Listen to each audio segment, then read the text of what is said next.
North Korea, a place shrouded in mystery and secrecy. Nestled on the northern half of the Korean peninsula, this isolated nation is like no other. Imagine a land where foreign movies and K-pop songs are forbidden, where extreme hairstyles are subtly discouraged, and where even celebrating birthdays on specific dates is off-limits. But why? So, what are these strange rules, and what do they reveal? Let's explore. North Korea, officially known as the Democratic People's Republic of Korea, DPRK, occupies the northern portion of the Korean peninsula. Bordered by China to the north and South Korea to the south, it covers about 55% of the peninsula's land area.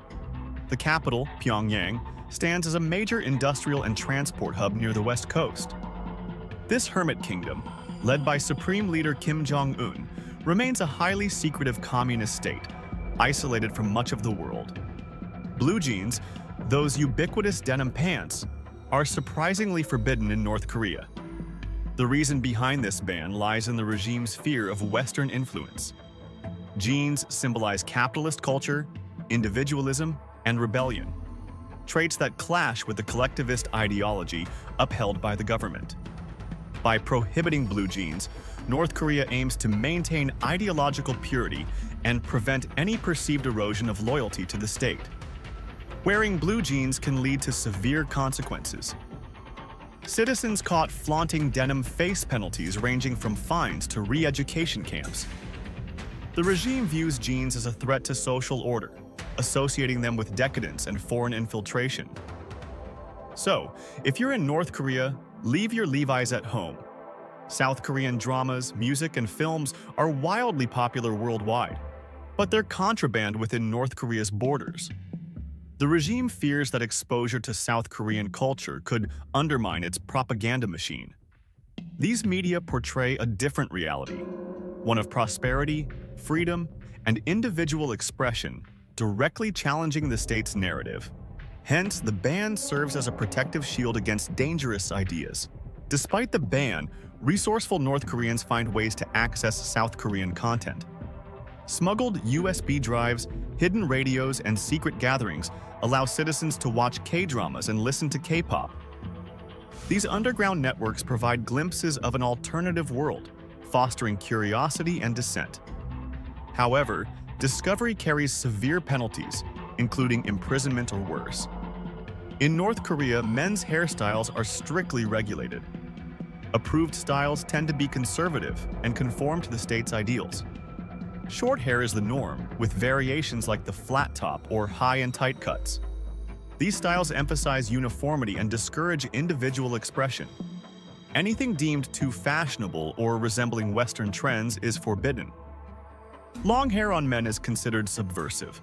Those caught flaunting it face repercussions, ranging from public shaming to fines or even forced haircuts. The regime views long hair as a sign of decadence and foreign influence. So, if you're a man in North Korea, keeping your locks short is not just a fashion choice, it's a matter of survival. North Korea's regime suppresses all forms of organized religion. The ruling ideology, Juche, replaces traditional faiths. The ban serves multiple purposes, maintaining control, preventing dissent, and elevating the state to a quasi-religious status. Religion is seen as a threat to loyalty, diverting devotion away from the leadership. Churches, temples, and religious texts are scarce, and practicing any faith can lead to severe punishment. While officially banned, some exceptions exist. The regime tolerates a few state-controlled religious institutions for show, such as the Chilgul Church in Pyongyang. However, these serve political purposes rather than genuine worship. Additionally, some underground Christian networks persist, risking their lives to practice in secret. But overall, North Korea remains one of the most atheistic nations globally. North Korea tightly restricts international travel. The regime fears defections, loss of loyalty, and exposure to foreign ideas. Leaving without permission is considered treasonous. Citizens caught attempting to escape face dire consequences, including execution or imprisonment in brutal labor camps. The border with China is heavily guarded, and defection stories reveal the desperation and risks faced by those seeking freedom. Defectors share harrowing tales of escape, crossing frozen rivers, dodging guards, and relying on human traffickers. Many risk their lives to reach South Korea or other countries. Their stories shed light on the oppressive regime, the hunger for liberty, and the resilience of the human spirit. These defectors become living testaments to the lengths people will go to escape North Korea's iron grip. North Korea's ruling dynasty, the Kim family, has cultivated an unparalleled cult of personality. The late Kim Il-sung, the country's founding father, is revered as the eternal president. His son, Kim Jong-il, and grandson, Kim Jong-un, continue this legacy. Portraits, statues, and slogans glorify them, emphasizing their infallibility and divine status. Citizens are indoctrinated from childhood to adore the Kims, and any criticism is tantamount to blasphemy. Criticism of the Kims is unthinkable. Those who dare speak ill face severe consequences.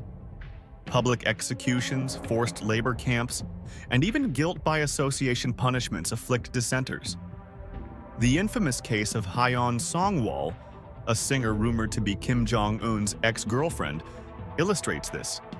She was reportedly executed for violating the regime's strict cultural norms. In North Korea, loyalty to the leaders is non-negotiable. Western culture poses a threat to North Korea's ideological purity. The regime views Western music, films, and fashion as corrosive influences. Pop songs, Hollywood movies, and MTV videos challenge the state's narrative, promoting individualism and consumerism. By banning them, North Korea aims to shield its citizens from alternative worldviews and maintain control over their minds. Despite the ban, a thriving black market exists. Smuggled USB drives circulate with Hollywood blockbusters, K-pop hits, and forbidden documentaries. These underground networks provide glimpses of freedom, sparking curiosity and dissent. North Koreans risk everything to watch Titanic or listen to Beyoncé. The hunger for Western media reveals the human spirit's resilience against oppression. North Korea's internet ban is deliberate. The regime fears external information could destabilize its control. Access to global news, social media, and educational resources threatens the state's narrative. Only a select few, high-ranking officials and foreigners, have limited internet access. For ordinary citizens, the intranet, Kwangmyong, offers a sanitized version, tightly controlled by the government. Kwangmyong provides a walled garden of state-approved content. It includes propaganda, educational materials, and a rudimentary email system. Citizens can't browse the open web, but can access domestic websites promoting Juche ideology. Even here, surveillance is rampant.